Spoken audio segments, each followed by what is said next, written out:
Good day and welcome to the GreenPower First Quarter 2024 Earnings Conference Call. All participants will be in listen-only mode. Should you need assistance, please signal a conference specialist by pressing the star key followed by 0.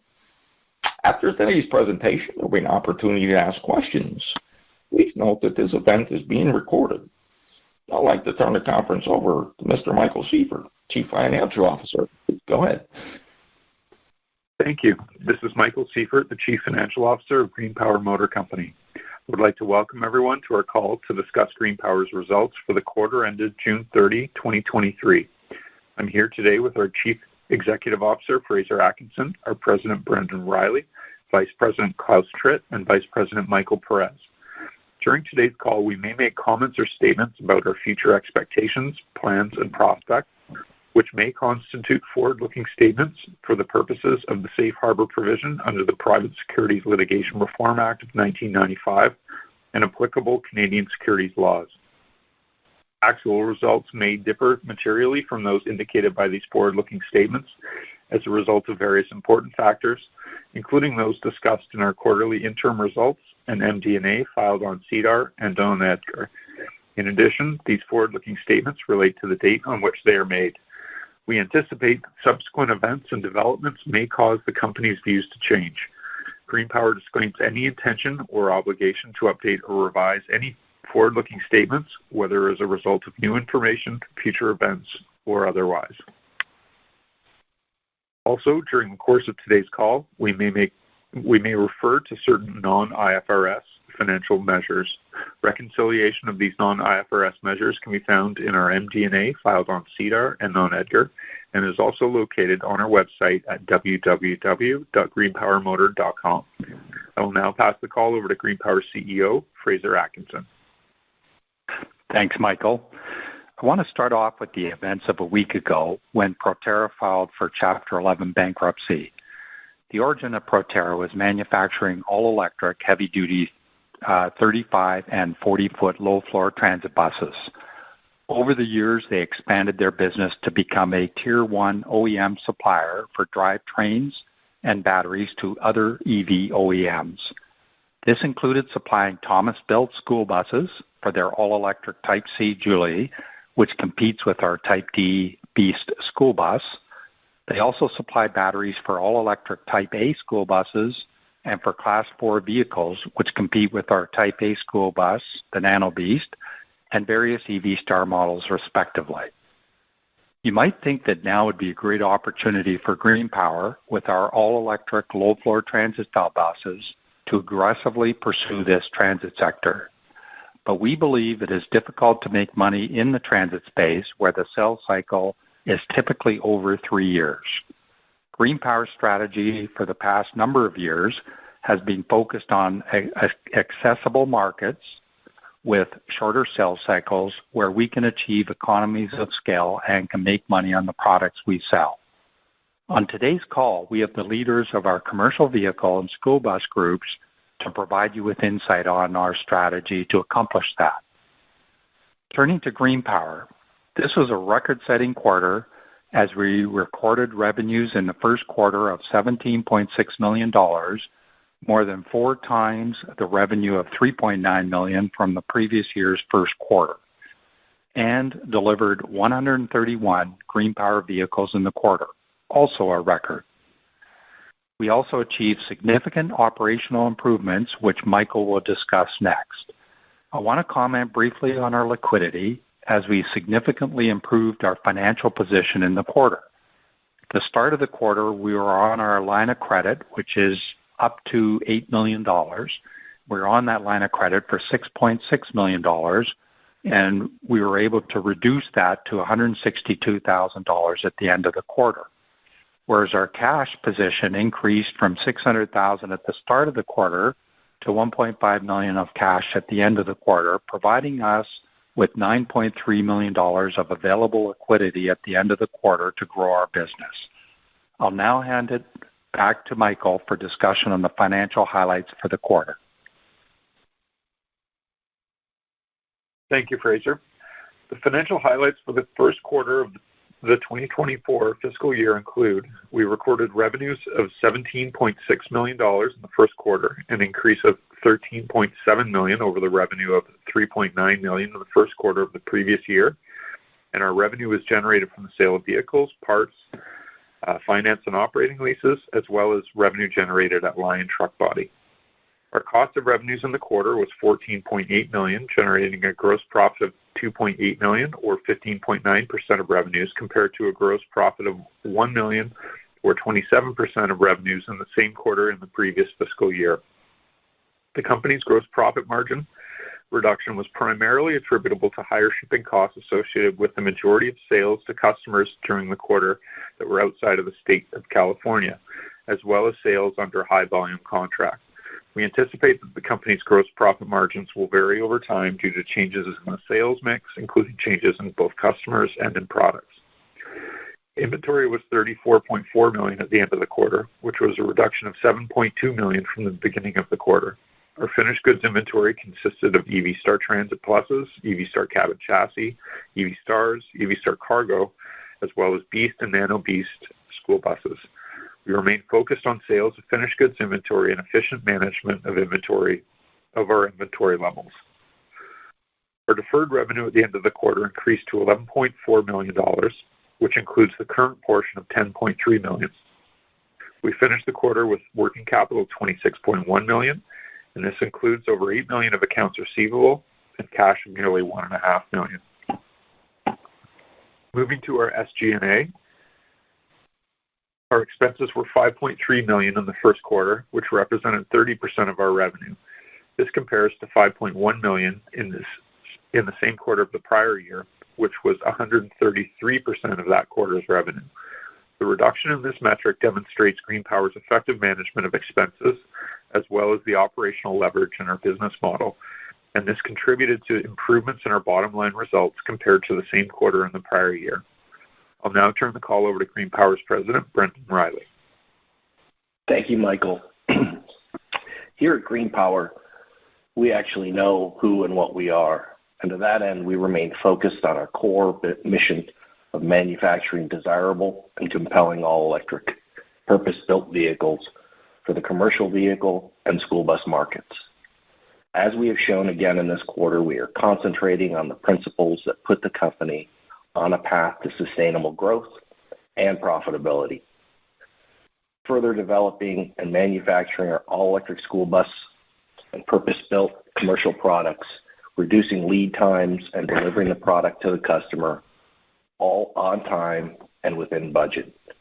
This work is not easy, but GreenPower plans to stay on the path that we have shared with you all in the past and not be sidetracked by investments, business activities that aren't necessarily impacting or directly impacting growth and sustainable profitability. To better understand our future, it's important to understand what our two business units are up to with some granularity. That's the reason for today's call. We've asked our executive leaders for each of these two groups to join us to provide an update on their highlighted activities. The first person I'd like to introduce is Klaus Tritt, our Vice President for Commercial Vehicle Sales. Klaus joined GreenPower in the past December with the task of strategically and tactically advancing our commercial vehicle business unit. He came to GreenPower with almost 37 years of automotive brand building and sales experience from both the OEM and retail perspective. Most of his career was spent with the worldwide side of Daimler Mercedes-Benz commercial vehicle organization. Klaus, to you. Thank you, Brendan. Good morning, everyone. Today I would like to focus on what sets GreenPower apart from other EV OEMs in the commercial space. The key is that GreenPower prides itself on being customer-centric with a one-stop shopping philosophy. This defines the commercial group sales strategy, which is built on 4 fundamental pillars. Pillar number 1 is our purpose-built product offerings which fulfill the needs in the commercial and passenger transportation markets relative to pure vehicle requirements such as payload, cargo, and passenger capacity, range, low maintenance costs, as well as usability in respective target segments. We are also leveraging the expertise and know-how of our wholly owned subsidiary Lion Truck Body to produce and further develop lightweight truck bodies for multiple applications. This partnership was shown during the quarter with the introduction of our EV Star utility truck at ACT Expo. Working with Lion Truck Body allows GreenPower to offer a one-stop shopping approach and accelerates the ease of doing business with GreenPower for our customers. Pillar number 2 is GreenPower's commercial dealer network. During the quarter, we continued to develop what I call our Phase 1 build-out with the appointment of HK Truck Centers with 2 sales and service locations in the state of New Jersey. In this phase, we are enlarging our dealer network in key markets for all electric commercial vehicles. We expect to have 15 to 20 full dealer points by the end of this fiscal and 30 to 35 next fiscal year to not only support sales, but also enhance the service experience for our customers. Pillar number 3 is GreenPower's partnerships with fleet accountants and fleet management companies. These partnerships provide an opportunity to develop new geographical markets and product offerings, as well as potentially new segments which we are not represented in at this particular point in time. And pillar number 4 is processes and services. GreenPower is fine-tuning, further developing, and in some cases creating new processes and services to better support the customer centricity of the company. In closing, I am happy to report that presently the commercial vehicle group has 46 active orders in different stages of the production process and 123 signed purchase orders for various models of the EV Star lineup. Brandon, back to you. Thank you, Klaus. Next up is Michael Perez, GreenPower's Vice President for School Bus Group. Michael has been an important member of the GreenPower team for 5+ years. Previously, he spent more than a decade in the automotive industry with a focus on contract management. Michael's commitment to our company and professional growth and his leadership have been critical in developing the nationwide strategy for our school bus team. Michael, take it away. Thank you, Brennan. Good morning, everyone. I'd like to update you all first with an outlook on our school bus dealer network and plans to enter new markets by bringing on additional dealerships. With the recent addition of Timor Supply, representing the Beast and Nano Beast in the Commonwealth of Virginia, GreenPower currently has 7 dealerships covering 9 states and the District of Columbia. We will continue to broaden the dealership network by focusing on experienced, well-positioned school bus dealers that can provide sales and service support to strengthen the GreenPower brand coast to coast. Key markets targeted for our next expansion efforts include Texas, Colorado, the Upper Midwest, and the Southeast. As this expansion continues, we will be adding support for our dealers through our school bus team. To that end, most recently we announced that Zach Walsh has been named the Director of Eastern U.S. School Bus Sales. Our commitment to school bus innovation and safety, while focusing on differing state specification compliance, continues to be a focal point of this school bus team. During the quarter, we successfully delivered the first all-electric Type A school bus in Oregon when Portland Public Schools, the largest school district in the Pacific Northwest, took possession of 2 Nano Beasts. Subsequent to the end of the quarter, we have also delivered the Nano Beast in the California market. These deliveries and those of the Beast to various markets showcases GreenPower's ability to meet the evolving demands of the industry and various markets. And furthermore, GreenPower school buses have furthered integration with several school bus industry component favorites like Zonar Systems and First Light Safety during this quarter. The quarter also marked the completion of GreenPower's most ambitious undertakings. GreenPower partnered with the state of West Virginia to implement a real-world pilot of the Beast and Nano Beast school buses in West Virginia. This pilot project was conducted over 9 months in 18 county school districts with more than 100 professional school bus drivers safely transporting students to and from school and extracurricular activities. During the pilot, 3 Beasts and 1 Nano Beast traveled more than 32,000 miles in differing conditions: warm and cold weather, sun, rain, snow, and ice, mountainous and flat terrain, and lastly, rural and urban roads. The project culminated with a remarkable presentation at the STN Reno Expo in July, where GreenPower and West Virginia officials shared the data and the findings from the pilot project. In front of a packed audience, the panel shared information about range, driver, student, and community reaction, cost savings, charging infrastructure, and more. Suffice it to say that the bus was put to the test and challenged during this pilot project, and it performed in every case as it was asked. The GreenPower all-electric, purpose-built school buses did exactly what they were expected to do, and the pilot clearly showed that they could successfully be operated in varying conditions with forethought, planning, and the appropriate charging infrastructure. Currently, the school bus group has 87 signed purchase orders for the Beast and Nano Beast school buses. This includes purchase order received during the quarter for 37 Beasts and 4 Nano Beast school buses from the state of West Virginia through our dealer, GreenPower of West Virginia, and the recently announced 15 Beast school buses to the 5th largest school district in the nation, Clark County, Nevada, through GreenPower's regional dealer, RWC Group. With that, I'll turn it back to Fraser for a final word before the Q&A. Thank you, Michael. To summarize, GreenPower had yet another record-setting quarter with record revenue and record deliveries. We remain focused on our core mission of producing all-electric, purpose-built commercial vehicles and school buses, and each of those groups within the company have developed and are implementing strategic plans to achieve those goals.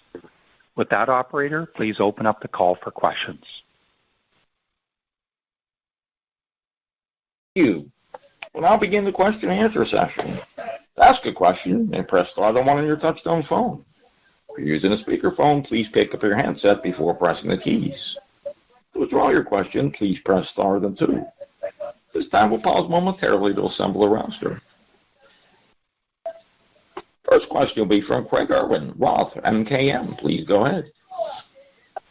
Good morning, gentlemen. Congratulations there on another strong quarter.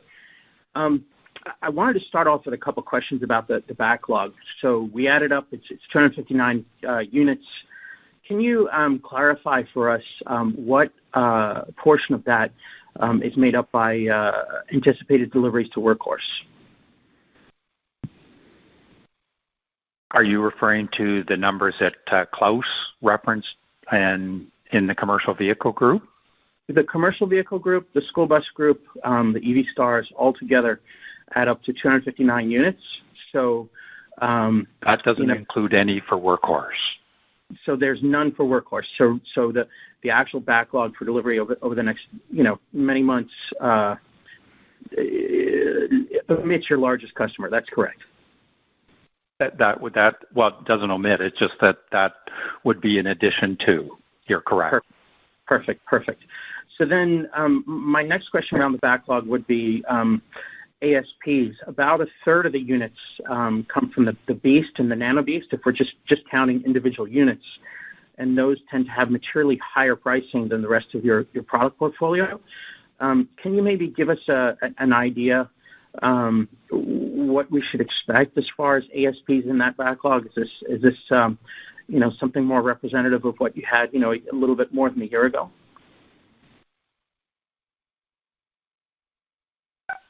I'll start it off, and if Michael and Brendan want to add anything, is that we certainly expect the mix to evolve where a number of quarters ago we had 1 or 2 school buses sold in a particular quarter, and as Michael laid out, we're now getting to a place where we'll have consistent monthly deliveries of school buses. That's going to be increasing that and changing the mix, the overall mix of sales.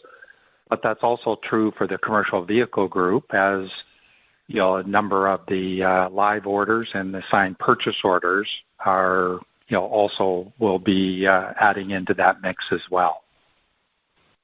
Understood. So the gross margins had some fairly substantial quarter-over-quarter improvement versus your March quarter, obviously.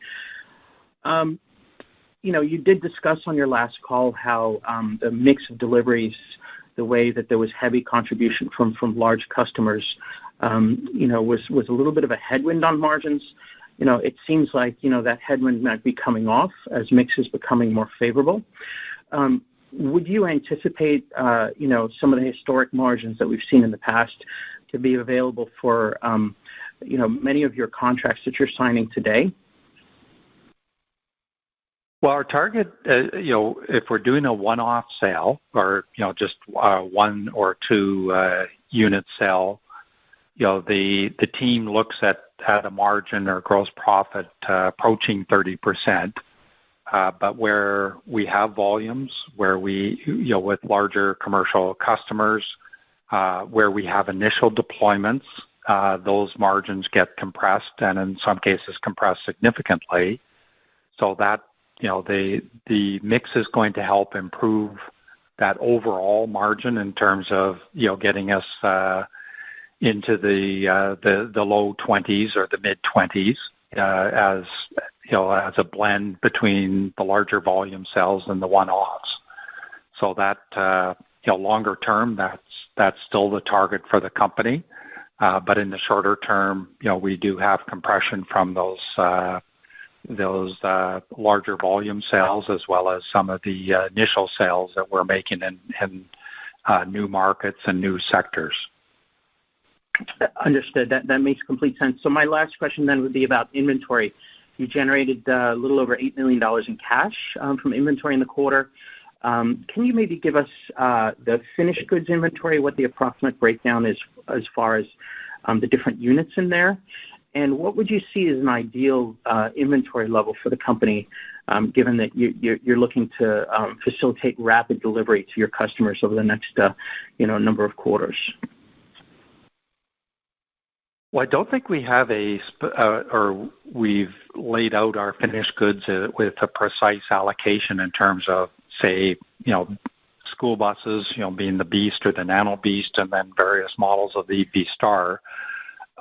In terms of the global number, you're quite right. The team did a great job of, really monetizing and managing the inventory. And this goes back to probably our call of a year and a half ago, where we talked about how we had to put up inventory, how we had to make investments in order to secure certain transactions, and especially if, for example, in the school bus space, that without the ability to show that we could deliver in a timely fashion, it was challenging for us as a new entrant in the marketplace to be able to secure that level of orders.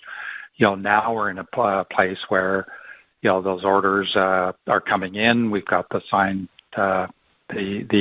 signed purchase orders that we can deliver, and we're able to deliver out of inventory rather than telling customers that they can get their vehicles a year and a half from now. So all of that, has allowed us to monetize what we have there. In terms of an ongoing or ideal target, we're probably pretty close as a ratio in that, this quarter, our inventory, as measured by our cost of goods sold, was, I think, just over 2.2, 2.3 times. That's likely around an ideal target for us to get below 2 times, where we have the sales cycle in each of the commercial vehicle and school bus groups would be, that would be an absolute top end goal. But where we're operating right now is likely, an ideal type of run rate. Perfect. Well, congratulations on the success here, and thanks for taking my questions. Thank you. Next question will be from Greg Lewis, BTIG. Please go ahead. Yeah, hey, thank you, and good morning, everybody. Thanks for taking my questions. Fraser or Mike, I was hoping for a little more color. Hey, it's great to see the gross profit profitability. And it's interesting is you guys definitely get very granular in the SG&A, so thank you for that. I guess as I think about moving more towards like an EBITDA profitability, I mean it looks like most of the loaded SG&A, it's probably trending higher as we continue to build out the business, add sales channels, kind of continue to ramp. So any kind of color how you're thinking about, I guess meeting in the middle in terms of profitability, in terms of, how we should be thinking about SG&A, and really this is going to be about driving more sales, and just kind of, how you're thinking about that in terms of run rates as we kind of walk towards that level. Well, we have achieved that's actually a one metric that we do monitor and follow, which is our SG&A as a percent of revenue. And a year ago, that was over 100% in terms of our SG&A as a percent of revenue. At our year end of March 31st, it was 36%, and in the most recent quarter was 30%. So we've seen a very steady decline in that metric as a measure of revenue. And, that trend, continuing into the 20s is what shows our path to profitability. Okay, great. And then just as I think about, the acceptance of what you've been able to accomplish in West Virginia in a very short time. We're pretty bullish on the school bus market. It seems like everywhere we look, it seems like that continues to gain momentum. Do we think there could be opportunities to kind of replicate what we did in West Virginia, maybe, I don't know, in another regional part of the U.S.? And is that something that is that is that something that we could see here in the next couple of years, or is that more, maybe with the West Virginia facility in production, maybe now we're going to kind of pivot back to, looking to more ramp up the EV Star business? Well, that's got a lot of good questions in it. The West Virginia opportunity, I'll call it, came about as a result of us looking up and down the eastern seaboard for a suitable property and a partnership with all levels of government in that the state, the county, the city, and South Charleston, West Virginia was exactly that kind of partnership that we were seeking, along with a great facility that was pretty close to production ready. And we've got a number of people in our team that have extensive experience in the manufacturing space. So, they likewise felt that, wow, this is great for what we're doing. So that allowed us to expand from sort of a West Coast focus to also serving the East Coast. And we're now at a stage where we can look more holistically at a national approach in terms of, what do we need to do to accomplish that next step? So it is something that we've been looking at and thinking about, sort of post West Virginia.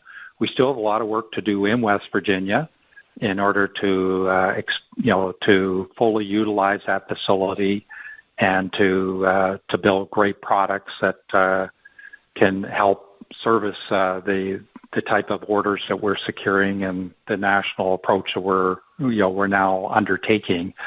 So that, long term, if there is an opportunity to expand the business in a similar fashion as we're able to accomplish in West Virginia, that is on our radar screen to look at accomplishing. But in the near term, we've got our hands full in terms of ramping up production in order to fulfill the orders that we have and the orders that are coming in from the commercial vehicle and the school bus group. Okay, and Fraser, I did want to talk a little bit more around the West Virginia and the ramp there and the ability to find qualified hires to kind of staff the facility and continue to ramp. I mean, is there anything that GreenPower can do on the ground in terms of like education, partnering with a community college or technical university to kind of get the people in a position where they're able to start up a GreenPower ready to work? I mean, it seems like everywhere across the U.S. it's hard to find technical qualified people. Is that something that we're looking at, or we just think it's timing and we'll get there without GreenPower maybe having to take more of an active approach? I'm going to let Brendan cover this because he spent a considerable amount of time in West Virginia, not just South Charleston, but yes, we have spent. I'll just turn it right over to Brendan and let him outline what we're doing in the state. Great. Good morning, Greg. And thanks, Fraser. Currently, Greg, we have a partnership with the Bridge Valley College there in West Virginia. They're literally a stone's throw up the hill from GreenPower South Charleston facility. And with that partnership, we actually have a training program that allows for new employees and existing employees to not just provide continuing education in areas of EV manufacturing and technology, but also initial. We find applicants that might have interest in certain aspects of what we're doing at GreenPower. They can enroll in the college and really start working on a program that we've developed with them. The other thing that we've got is there's a very, very critical program by the state of West Virginia that actually helps offset these employees' salary so they could start working at GreenPower. The state of West Virginia will pay half of their salary while they're enrolled in this program, learning the skills to be, highly developed GreenPower employees. But yes, we've actually done a lot of work hand in hand with this school. We've gone to some of our suppliers around the world. We have Constellium as a supplier, where they supply us the material for the bodies that we build. We've actually traveled to various spots that actually integrate, build up the kits, do all this stuff, and this is critically important in our long-term strategy to make sure we've got not only employees that are capable and willing to work at GreenPower, but really employees that are trained from day one as real experts in building our products. And also there's technology if they want to work in other areas of the company besides manufacturing. There are courses to bring people up to speed on the state-of-the-art technology that we deploy. Okay, great. That's great. Super helpful, everybody. Thank you for the time. Thanks, Greg. Thanks, Greg. Thank you. Again, if you have a question, please press star then one. Next question will be from Tate Sullivan, Maxim Group. Please go ahead. Hi, thank you all. Brendan, I just to follow up something from the press release. It mentions in the press release Nano Beast is now at full production rate, and then Beast entering full production in 3Q, or what was that language referring to, and what are those monthly production rates, if you can share, please?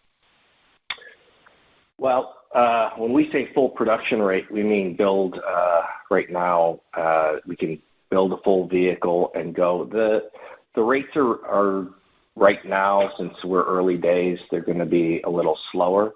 But at the South Charleston facility, we we can build with the existing facility, the way it's built out, about a bus a day. So that would be either a Nano Beast or a Beast.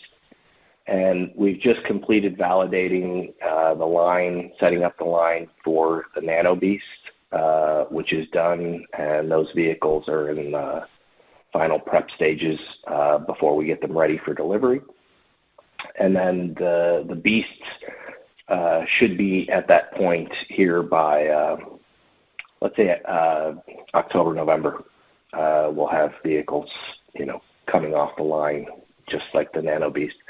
So currently, it's a vehicle a day is what we target as full production or that capacity. And the 87 active orders or signed purchase orders that you mentioned for the Beasts, and going back, are some of those already in finished goods inventory, or is that separate? Yes, yeah. Actually, half of those, I believe, are in finished goods. And then, Fraser, thanks for starting off the call with comments on Proterra. And probably brings to the point of how you manage your supply chain too. Do you have any exposure historically to Proterra in terms of battery packs or cells? I don't think you do, but if you could comment. No, we don't have any direct exposure, whether it's drivetrains, systems, or even their energy group with their behind-the-meter battery storage, for any of that aspect, and certainly not the batteries. So no, we don't have any direct exposure. But having said that, in talking to some stakeholders over the past week, this isn't a positive thing for the EV sector, because everybody will be held under greater level of scrutiny, and certainly our supply chain doesn't need to be any more nervous about EV OEMs than they already were. So it just requires us to be on top of our own supply chain and make sure that they're comfortable with what we're doing and how we're interacting with each other. Thank you. Thank you. This concludes our question and answer session. I'd like to turn the conference back over to Mr. Fraser Atkinson for closing remarks. In closing, we are facing a number of challenges, including managing our supply chain, infrastructure requirements principally around charging, timing of various funding programs, to name a few. At GreenPower, we have a first-class team who have the subject matter expertise and drive to address these challenges every day. We appreciate your support and look forward to providing you with further updates on our progress. Thank you, and have a great day. Conference is now concluded. Thank you for attending today's presentation. You may now disconnect.